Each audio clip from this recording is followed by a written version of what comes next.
Hello. So welcome to another Rig and Mix Rundown, this time with a very special guest who you may have seen around on the internet in YouTube. I was going to say interwebs, but it's just weird, isn't it, when people say that? André, wow, no, I know what I should have asked him beforehand.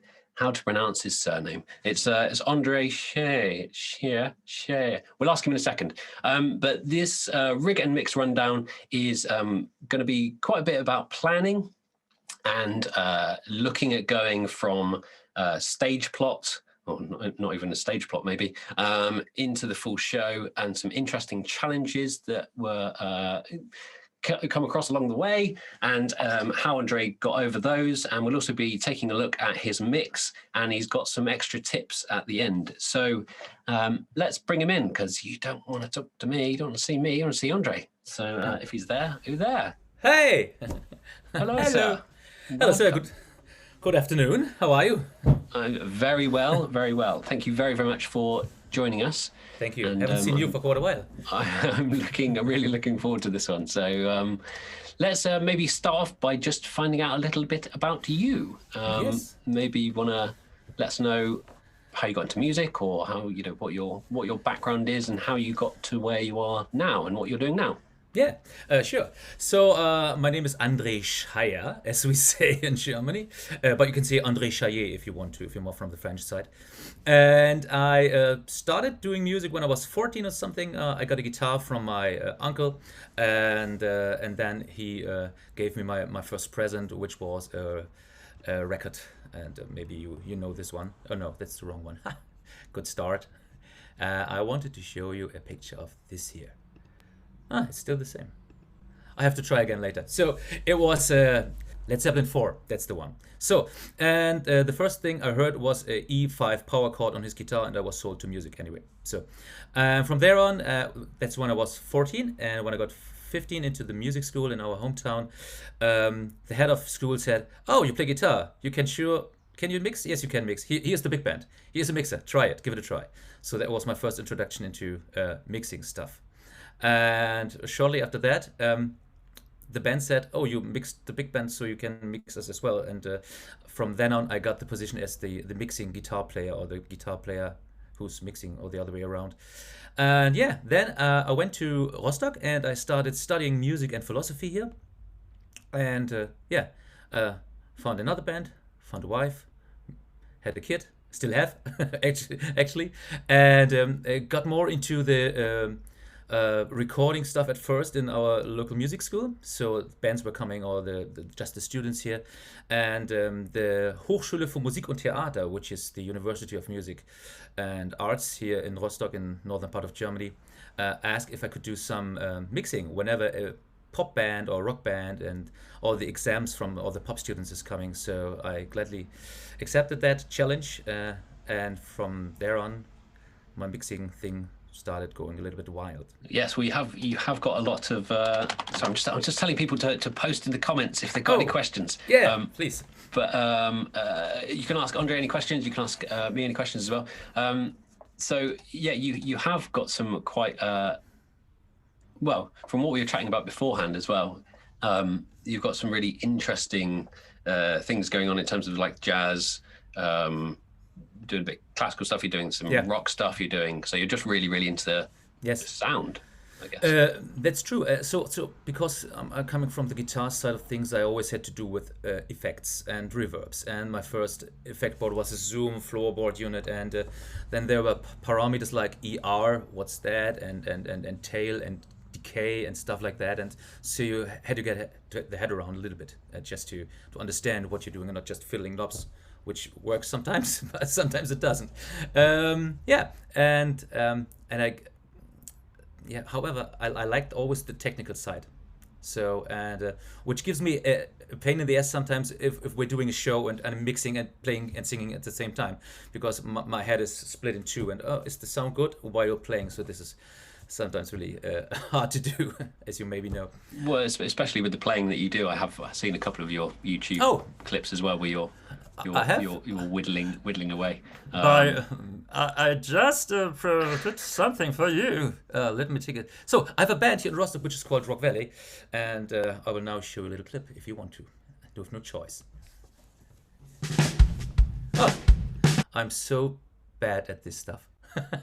Let me I can share it from here. I'll share it from here because I've got you've got it open. Okay. Yeah. So here we go.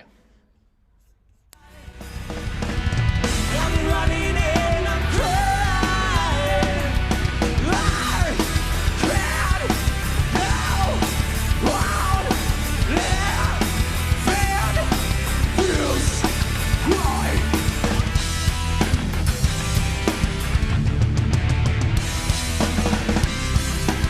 In the world, living this way.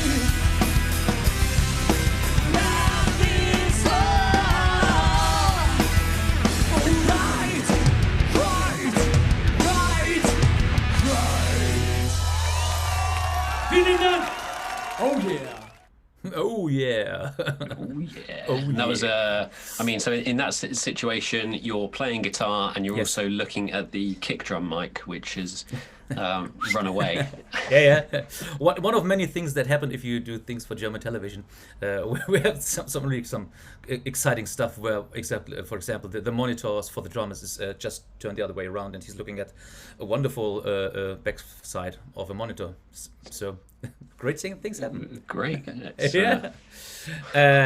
And and the recording and the mixing for the university was kicking in slightly after that. So maybe 4 or 5 years ago, it just started because I happened to mix a band, and the girl who's singing in the band said, "Hey, I've got to do my exams. Could you probably mix the show? We have a good guy there, but he's more on the classical side of things. So and I trust you a little bit more on the pop things." So, and this is how I got into mixing in the Hochschule. And every year there are some amazing challenges to accomplish, because one thing is a big room that's made for classical orchestra. So the first thing they said, "We have great acoustics." And I said, "Oh no, great acoustics!" and the loudest drummer in the world was playing on the first night, and I had to convince him to get some shielding around him, and I had to go to the Home Depot and get some insulation for his kick drum and stuff like that. It was challenging, but we got around it, and everybody was quite happy, and it kind of developed from there, because all the students support each other. So the guys for the next exams and the next year saw me already do this stuff, and I tend to be a happy guy, and students tend to like that, and not to have the grumpy sound guy around. Let me have a sip shortly. Excellent. Oh, I need one of those. It's just my lovely wife is producing those, so leave some orders here. And this, so I did the first show with the other brand, and it was okay. It was sounding all right, and nobody had any issues. And in 2018, in March, you released the SQ series. Hi, I'm Keith, and this is SQ, specifically the SQ5 and SQ6. These both feature the same XCVI FPGA core, so they're very powerful despite their small size. And I was instantly hooked, because in the band we had an Z428, so an Allen&Heath board mixer, and that was the first board where I plugged in the mic and said, "Oh no, don't touch it. It's okay." And the mixes beforehand, you had to twiddle the knobs, and I found it very impressive, actually. And then I got the X32, if I can say that, and the one thing that stood out is that it's much smaller. You have got everything inside, no side rack, no patching, no nothing, and recording, and the remote thing, And so we used that from then on, and our trusty Z42, which sounded much better, but was way bigger and way heavier. Didn't leave the home anymore. So, and I wasn't really satisfied with the sound. So as I said, 2018 comes along and SQ comes along. That would be a great choice for us, actually. And my wife said, no, we have one. Don't buy anything. And I said, but it has a touchscreen and it's glowing and and you can do things on the touchscreen actually. And shortly after that, so something like 12 months after convincing my wife and doing all the homework, we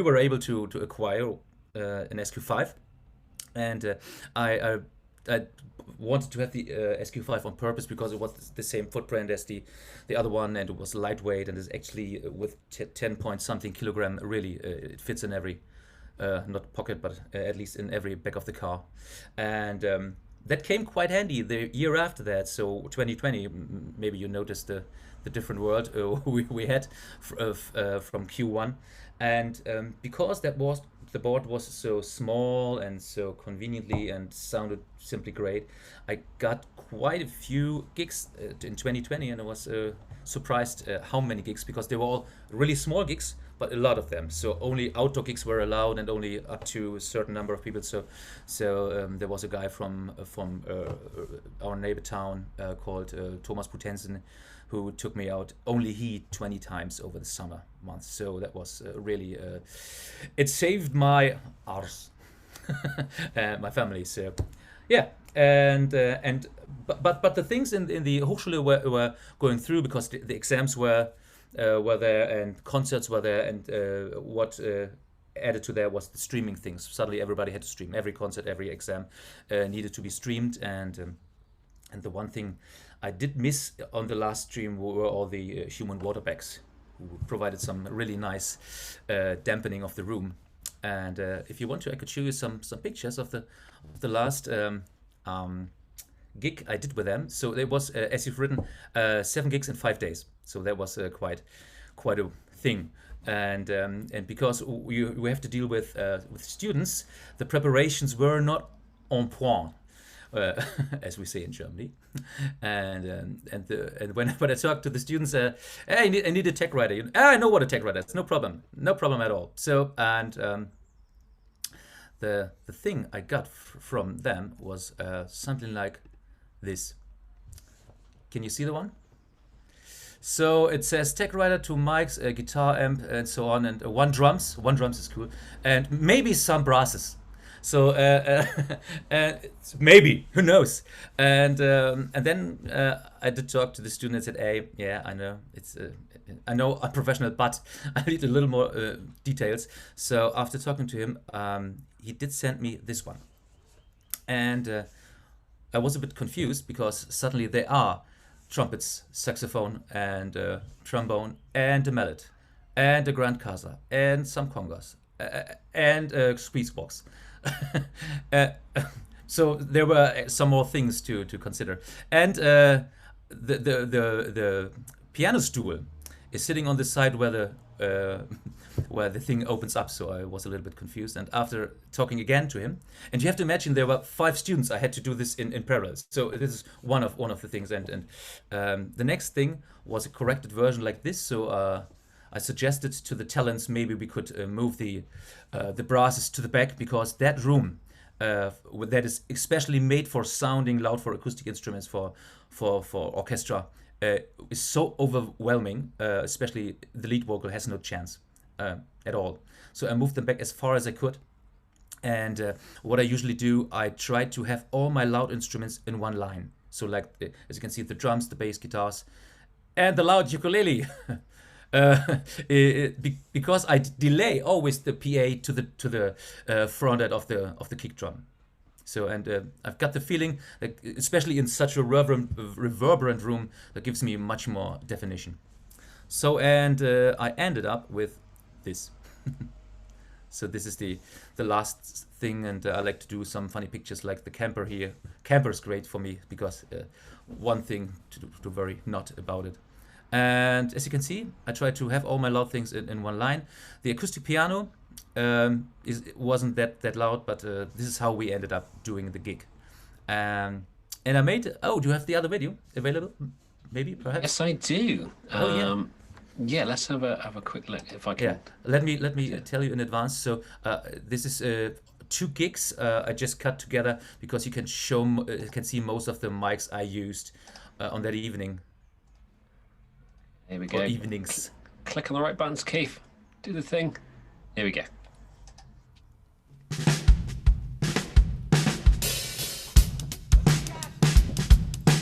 One, two, three, four.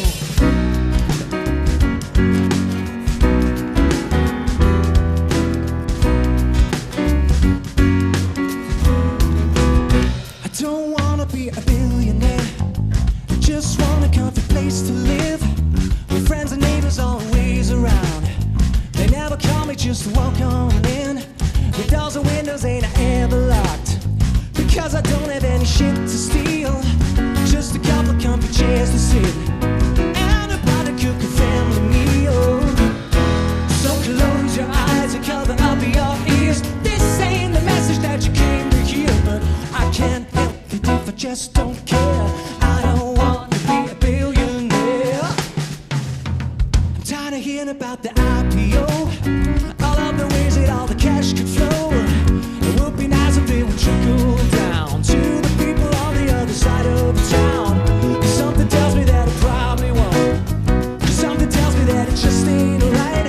Take a donation from the 1% out of the pockets of the 99. So close your eyes and cover up your ears. This ain't the message that you came to hear, but I can't help it if I just don't care. I don't want to be a billionaire. No, I don't. No, no, no, I don't. I don't want to be a billionaire.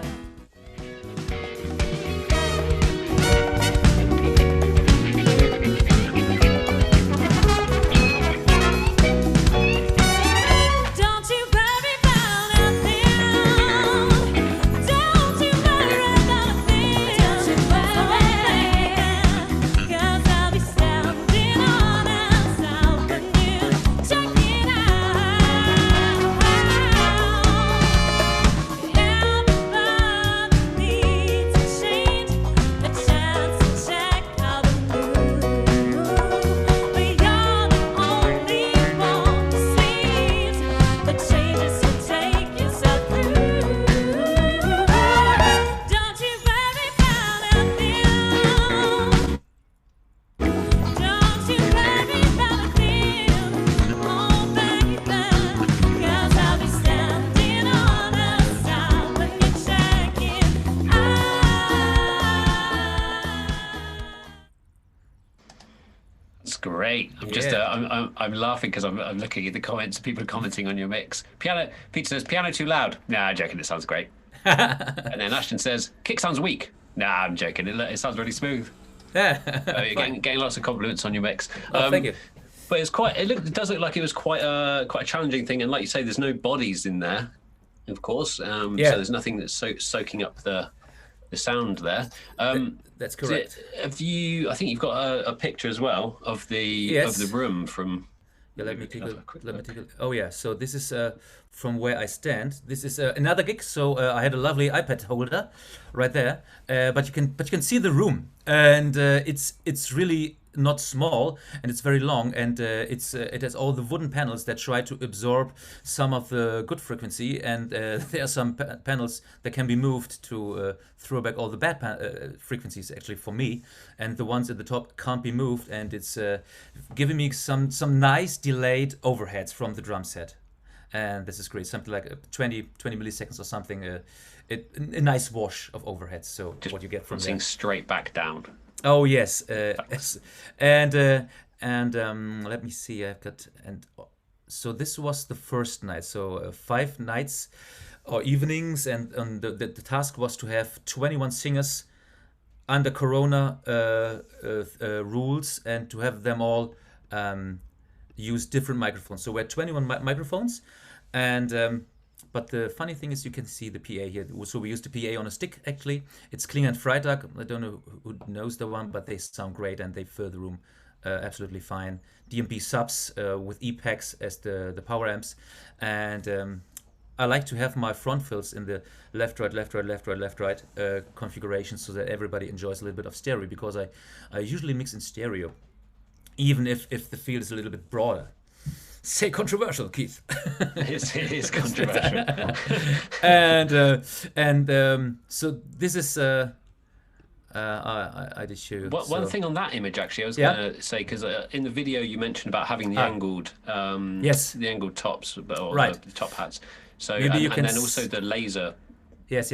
What you can see here on the top, because the poles are not high enough to shoot to the highest row, I try to shoot over the heads in a nice angle, and I use a laser measurement device to just aim the top of the box to the highest rank. And if I see a red dot, just like a laser red dot on the highest seat, I know I'm shooting for the highest seat. And because I often I tried to do it by my eyes, and then I took out the laser measurement device, and I noticed, oh no, it's different than I thought. And the other thing is, I used the laser for measuring in meters the delay from the front row where the monitors are to the kick drum, to the front head of the kick drum. So, and this is how I delay my PA there. And while we're on this, I can show you my setup, actually. I need to move this a little bit away so I can see myself. So we try to use all the good stuff Allen&Heath is providing for us. No, that's not true. But as you can see, they're making new option cards in a bigger size, because bigger boards needs bigger sizes. And Giant S-Link card. Yeah. Giant Waves card. Yes. With 5 with options. with an RJ45000 connector. Hypercards, we call it hypercards. Okay, and what you can maybe see, I'm going for some redundant ways of recording stuff, because I have a Seagate over here, SSD and a Seagate over here, and the streaming board, and I also did record to my old MacBook via the Waves card. And sadly, Waves does not provide the new drivers for the M1 Max.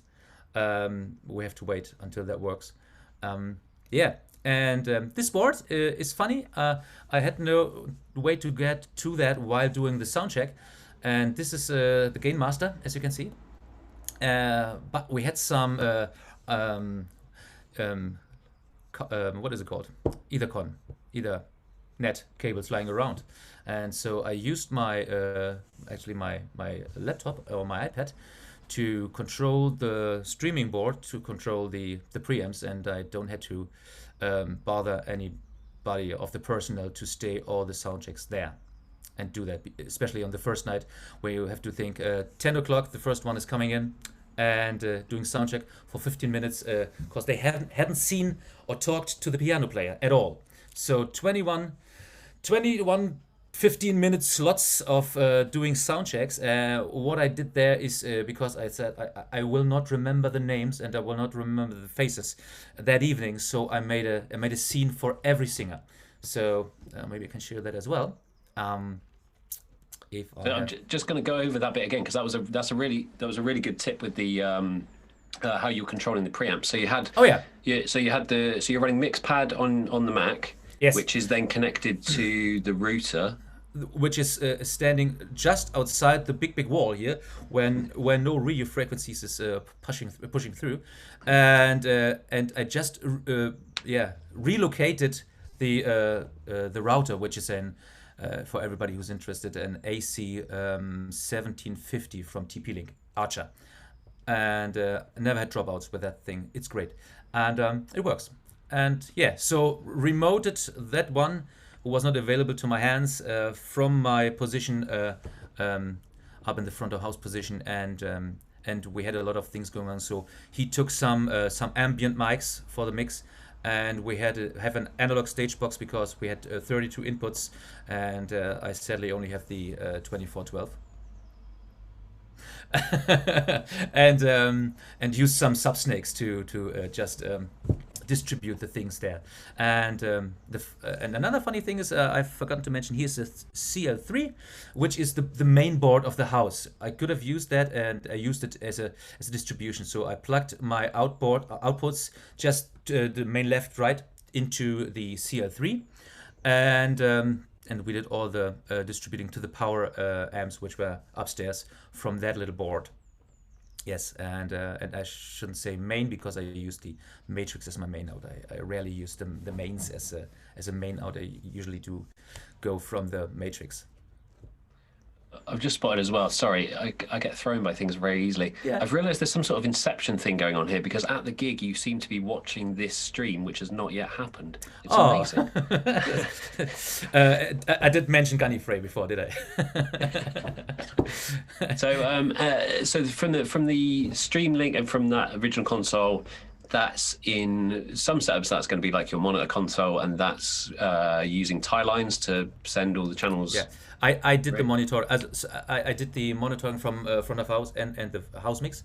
So 3 jobs for me, and the streaming was separate. So one guy did that, and because the main engineer was there for some days, so the trainees had to try their hands on the mixer, and it wasn't quite easy, because the schedule was getting in, doing the job, remove all the stuff, building in the stuff for the next day, because at the next day they have not only a sound check, because the students like to do some general rehearsals as well, and usually they find things to do again and again and again, which gives me the chance to program scenes for every song, which is how I roll these evenings, because there's no way I can remember, not even concentrate for such a long period of time, because sometimes you have no time to go for a pee and have to yeah. And so like I said, the first day 8 hours straight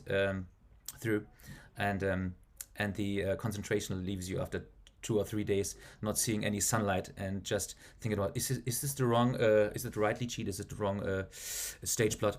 But one thing that helps me a lot is having these stage plots, and oh, that's the wrong one, something like this, and just gaff tape it on the Stagebox. So I try to lay them out in a way that everybody who is faintly familiar with sound can plug things in and out. So this is how I try to do things with all the inputs and all the outputs, and I label them even orange Stagebox and stuff like that. So and the numbers here, the white numbers are the monitor ways and stuff like that. So that's my goal when setting up a stage plot, because I can get the help from everybody who's around, and usually that works quite fine. It's brilliant, and it is really all in the planning. Yeah, it looks a bit weird at first, but if you go through the inputs and the outputs, I think it's quite clear. And then this is one of the pros. I can send out this to the young artists and talents, and they have a much more visual idea of how to set up, because most of them think about the songs and think about the arrangement, but do not think about how do we want to set up that evening. So what's the best way to have communications between the piano player and the drummer, for example. That's great. So let's have a quick look, see if there's any questions so far. If you do have any questions, guys, while we're talking about this stuff, please do post them in the comments, in the chat, and we will try and get around to them. Let's have a look. Alex is here. Says, hi, all the cool kids at Allen&Heath. Oh. I don't know if that's me, but I'm feeling cool now. So what was... Holger says, what was your biggest gig for mixing? The biggest gig for mixing? Let me think. Meter-wise? So because the last year and was not so full with people. But we had some very nice open airs, which were big and on an open, not open field actually. It was inside of a castle. Of here, the Schwerin Castle. They did some help for the local artists, and they set up a really nice big stage with nice acoustics, PA. And that was big, but partly due to the fact that everybody had to sit very, very spread out. So that was a big one this year. That's a pretty cool one. Let's what else we got here? Steven says, how do we get Allen&Heath branded clothing? Obviously, everyone's jealous of your hoodie in prop sizes 2, 3, and 4XL. If you contact your local distributor, they should be able to help you out with that, and you should be able to get it through them. We don't, at the moment anyway. I mean, we've got quite a few people asking about it now, but at the moment we don't sell anything straight from us. Ashton says, what Stageboxes work with an old GLD console? So with the GLD, it's a D-Snake connection, so you can use an AR84, AR2412, like Andre's using. I feel like I'm not saying your name right now. Sorry. Say it for me. I'll try it. Hang on. André. André. That's André. Russian. Okay, André. André. Yeah. So the AR2412 and the AB168. So those are all the ones you can use, and it's you can have 2 boxes on each connection. So you could have a 2412 and a 16.8 to give you 40 inputs, and you can also add in another 8.4 on the GLD. Let's see if there's any more questions. Yeah. Okay. Papa Roach, some fans of Papa Roach. Yeah. So same question. Bright says, greetings from Ghana. Greetings. Wow. And Thomas has also kindly answered the question. I've always used AR2412 with the GLDs. So perfect. So that kind of covers, I think, a lot of the main setup bits. It's Yes. always interesting how getting stage plots that aren't really stage plots is a thing. A bit of a nightmare. But you kind of got there. You've got your concentration. You've got all the stuff down, and then with the mixing, you mentioned there setting up different scenes for different singers, and you had. I think you mentioned as well having like getting people on and off was slightly odd, and then you had different colors to try and make everything easier. And let me take a look at the mix pad. Here it is. Yes, can you see my mix pad? Ooh, yes. Very nice.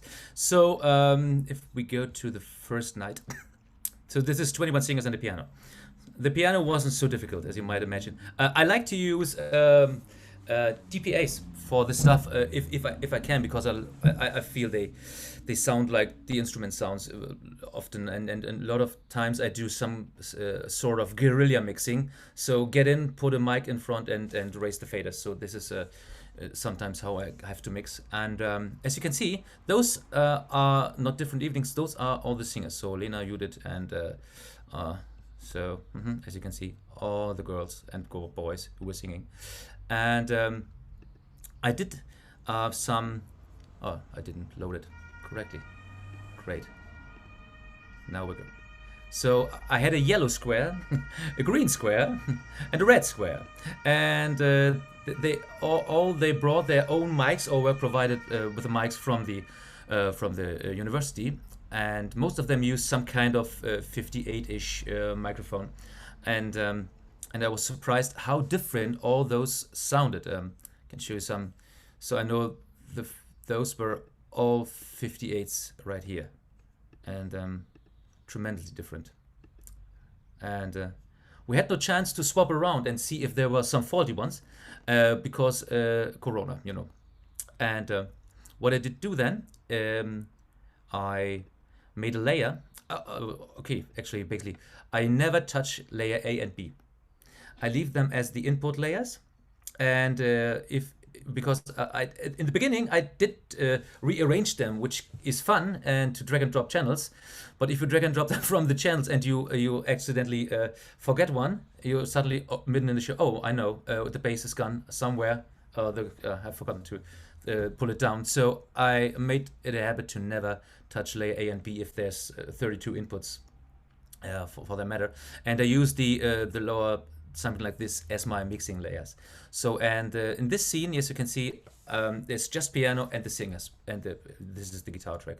So, and if we go from scene to scene, you can see this is how I rolled all my scenes out. So I just had to scene, next scene, next scene. This is scene up, and scene load is also one of my default soft buttons. So I could quickly jump next one.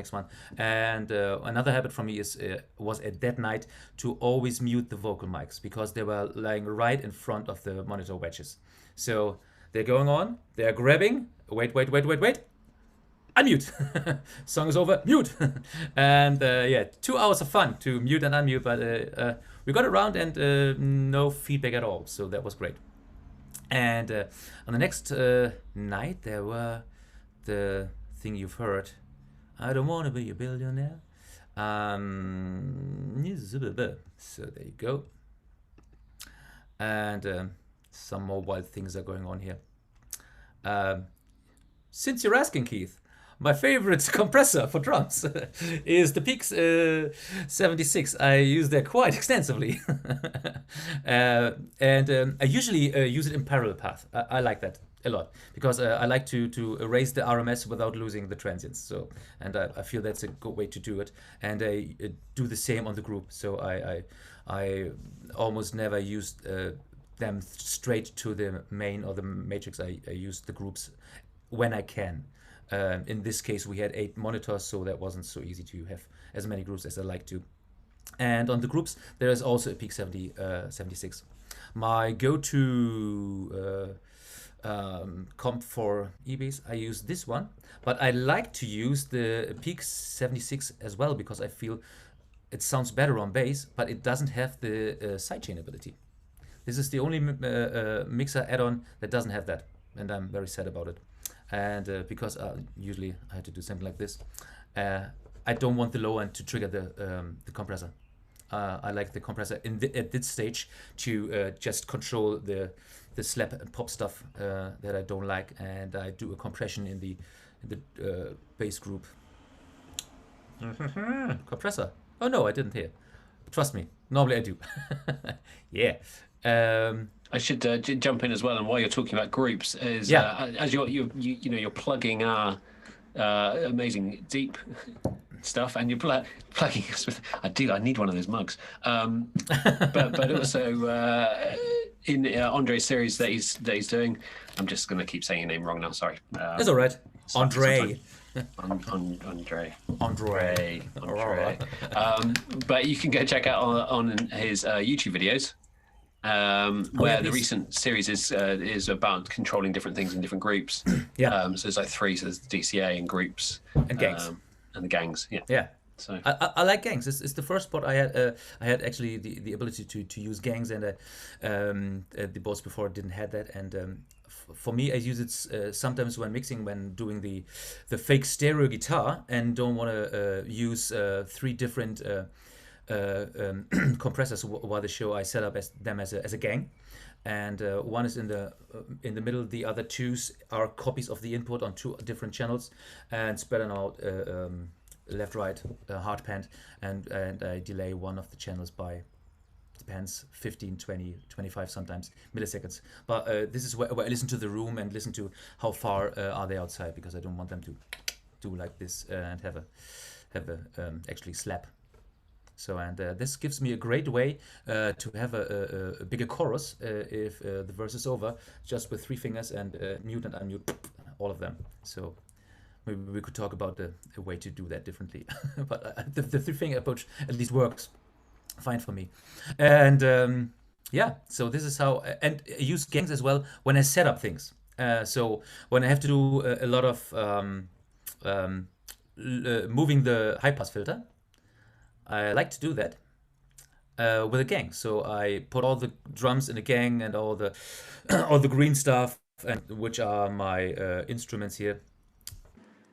It's Holger, I think I'm pronouncing his name correctly. Do you have a setting example for acoustic instruments in combination with piano or blowers, presumably horns? So I guess this is quite a good question to ask you, because in that setup you had an acoustic piano. Yes, it was a C. Bechstein grand piano, plenty of low-mid information.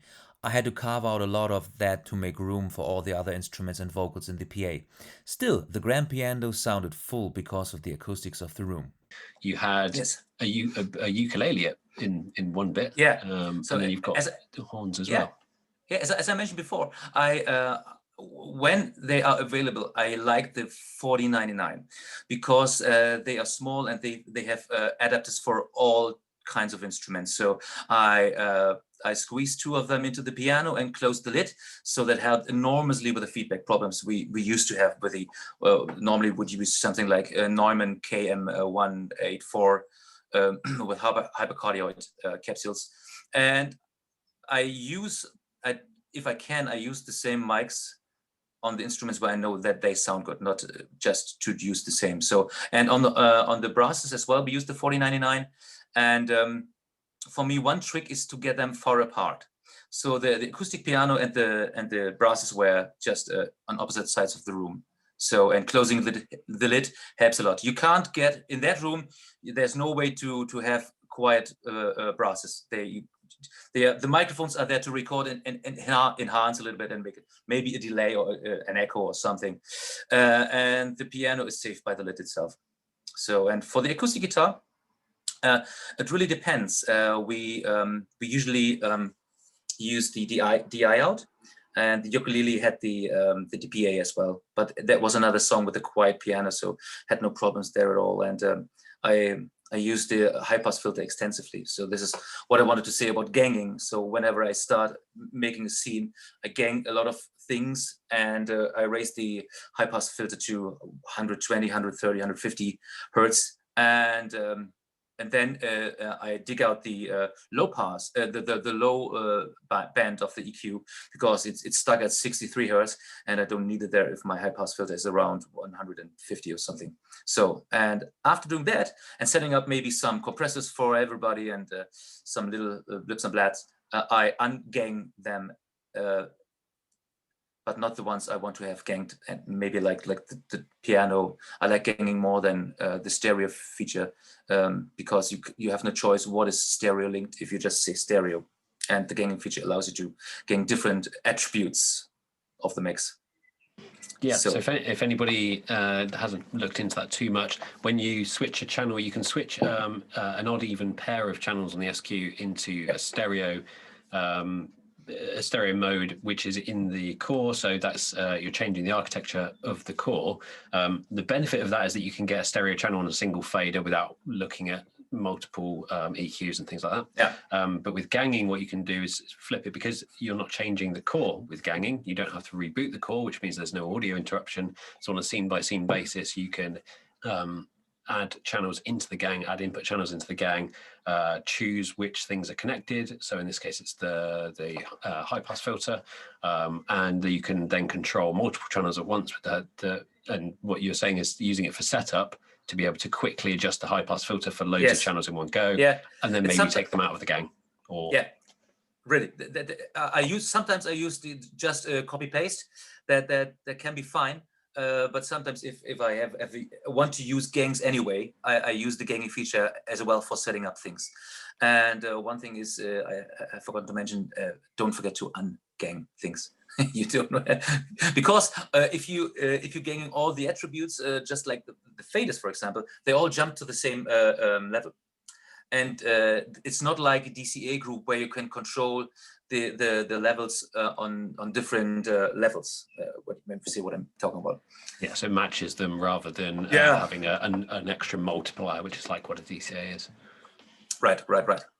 There's a question here from Dagmawi Ali. Hi guys, from Ethiopia. Any experience with Waves SoundGrid and SQ? So I've grabbed that one because you were using Waves SoundGrid, and you did mention that they're not yet working with the M1 Max, but I'm sure that's just around the corner. So do you want to quickly just let us know what the setup was? I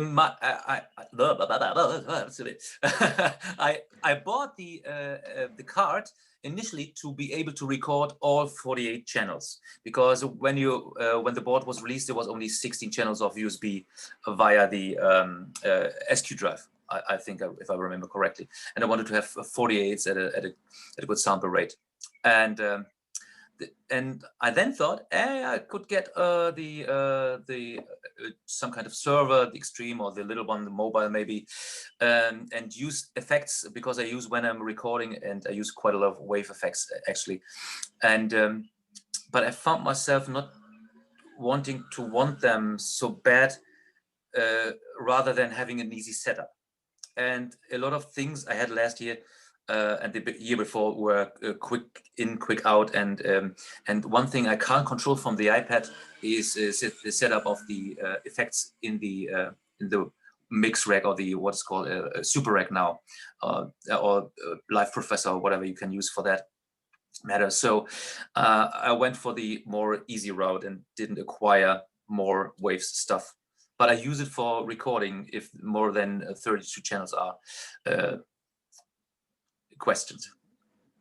In question. Yeah, no, that's a pretty good rundown. So the idea with the Waves card, and obviously there are some people here with the experience of it, is that it's you can patch to that Waves card. I did a little bit on this the other day in Thursday's session about everything I owe, but you can patch from the SQ to the Waves card. You can then connect that to anything on a SoundGrid network, or you can just use it.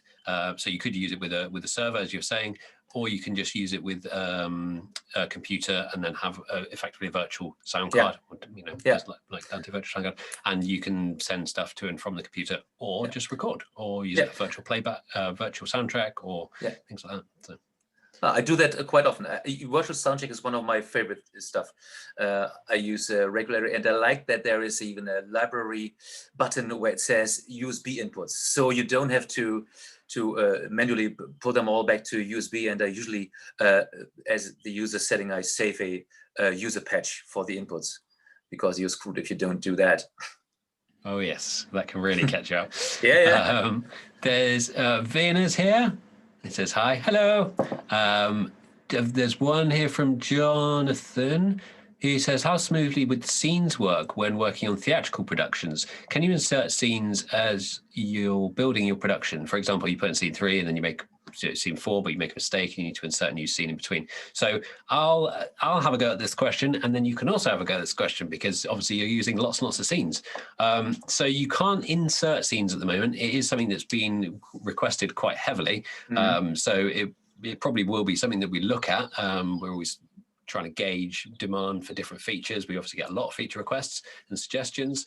So at the moment you can't do that, but generally what we say to people is, which is not what's in this show, of course, because you're just going bands to bands to bands. If you're doing a theatrical kind of production, the easiest thing to do, you've got 300 scenes there, so just leave some gaps in between, and you can also use the copy paste feature to copy and paste an entire scene. So by leaving just a few gaps every now and then, you can start to reshuffle things or insert things as you need. I go to real extremes when I've done theatre shows, where I'll leave like 3 gaps in between each scene, and that's because if you do the go increment scene and you're jumping to the next one, it will jump to the next filled one, so you don't have to jump through 3 lots of scenes. It will just skip to the next scene, but also leave you spaces that you can jump in with. Hopefully that makes sense. How do you use scenes, sir? Just like you mentioned, but I normally, if you take the things from the last gig I showed you, I have enough time to program all the scenes I want to have. I prepare them in advance, and I know the song names in advance, and sometimes they change, but usually they stick to their chosen examination program, because they have to give that to their professors anyway, so they can't randomly swing things around. So I'm not quite bothered by that. And but I like to the first nights I had the SQ, I had to get my head around the scene saves and all the global saves. What is global, what is local, what saves what, and what is allowed, because sometimes at the end of the night I think, now it sounds much better, and I go through all the scenes and I save the EQ of a channel, the processing, for example, and insert that back into the other ones. And since I record also the rehearsals, I can do the virtual soundtrack then and see if I screwed things up badly or if I improved. Genius. That's much better, much more practical answer. Jonathan says thanks. Will's here as well. Hi, Will. Hey. And Klaus says scene insert, scene fade. I think we've got most of the questions, but we're running pretty short on time. But if you do have any last questions, please post them, and we're going to have jump back to the mix now. So if I share it from my side. Yes, please. And so hold on 1 sec. And you can tell me where to go. Guide me, master. Here we go. If you, I'm not sure on which scene you're on right now. So maybe you can take the billionaire scene or something. Billionaire, a little bit to the up. Yeah, there it is. Yeah.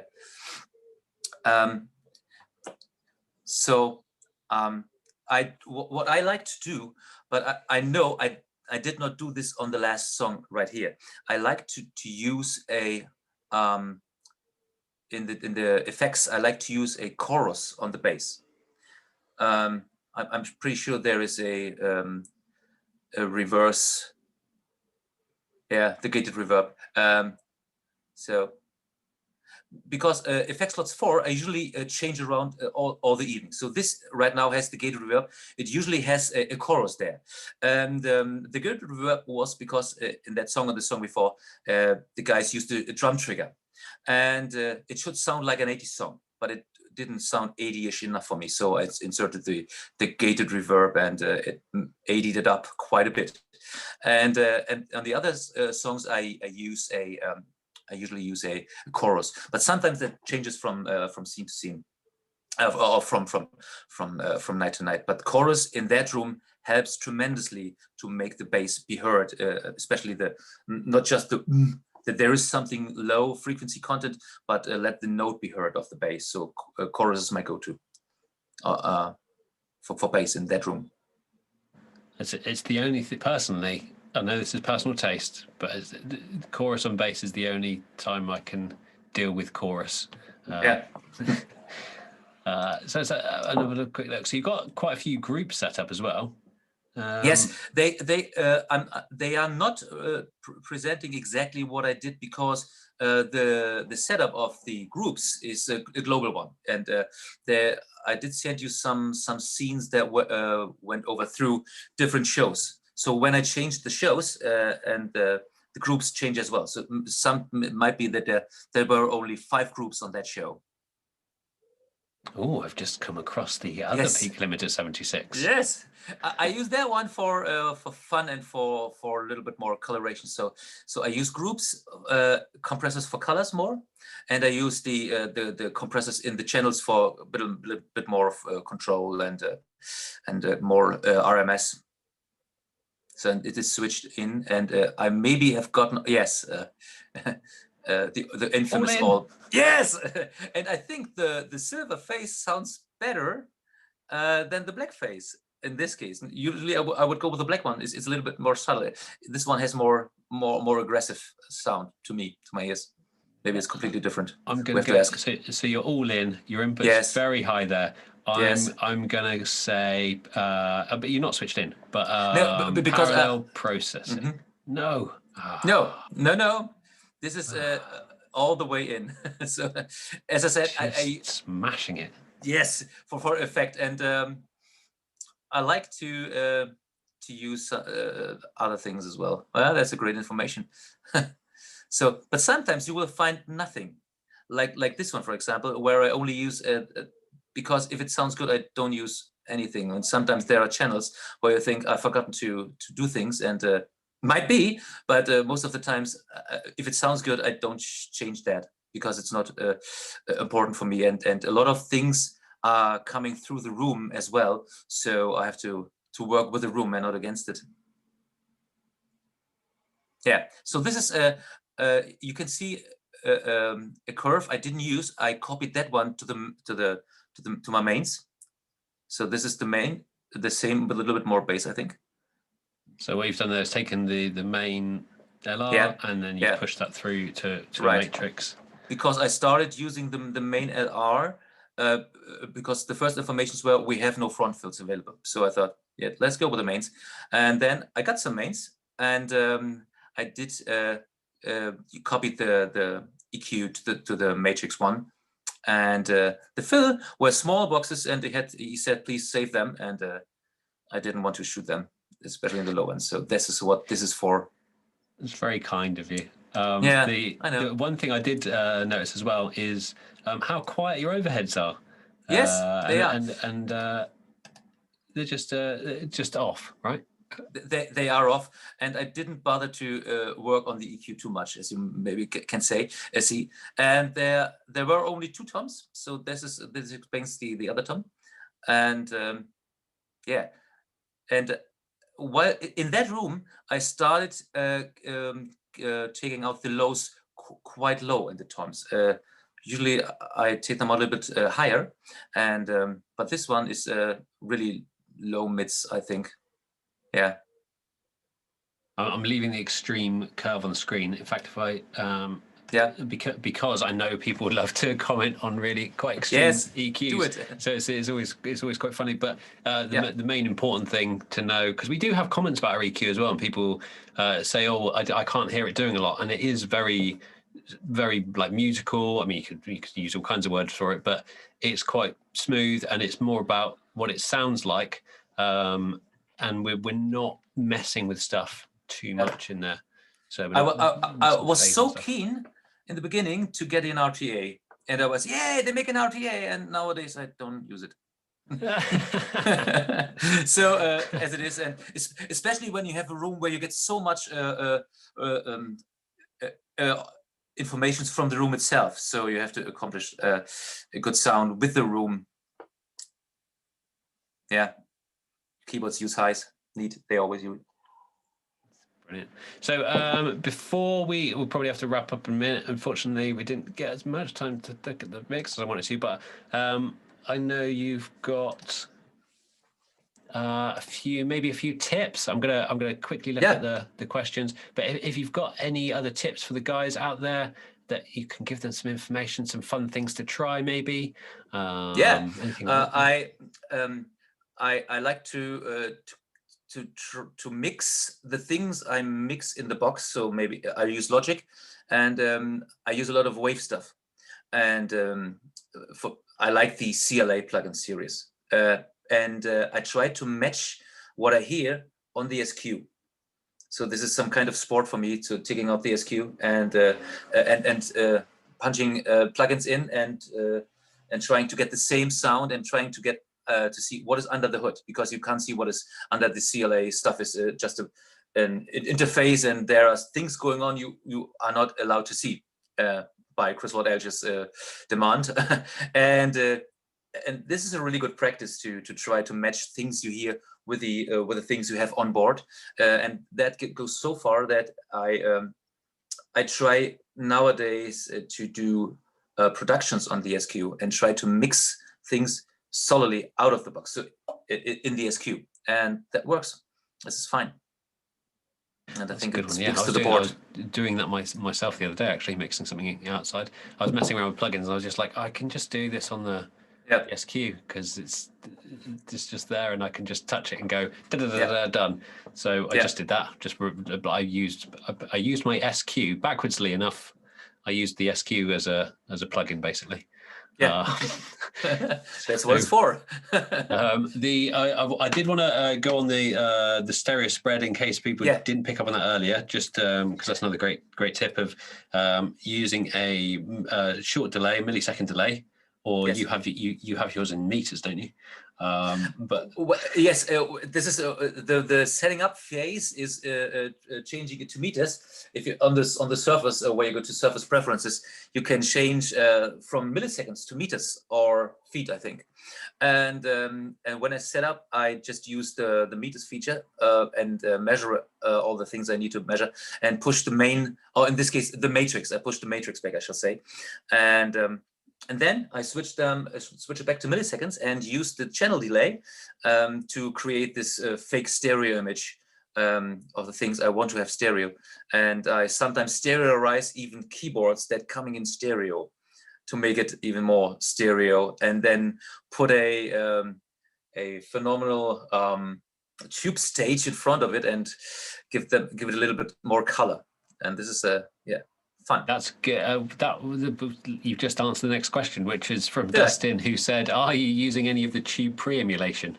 Yes, I do, and I tried to combine the all buttons in mode on the Peak 76 with the high drive settings, And I made a video on that on my YouTube channel.